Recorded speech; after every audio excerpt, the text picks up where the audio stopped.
ఎడతెరిపి లేని భారీ వర్షాలకు కొండ చర్యలు విరిగిపడ్డాయి. ఈ ఘటనలో మృతుల సంఖ్య పెరుగుతోంది. ఇప్పటి వరకు 19 మృతదేహాల్ని వెలికితీశారు.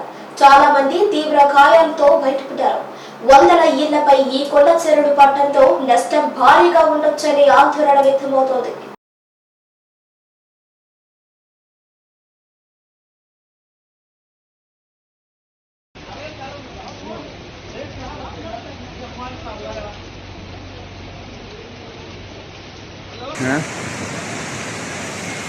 പുഴ ഇതിൻ്റെ ഈ വീടിൻ്റെ കങ്ങേ ഭാഗത്തു കൂടെയാണ് പുഴ പോകുന്നത്. രക്ഷാപ്രവർത്തനമാണ് സജീവമായിട്ട് നടക്കുന്നത്.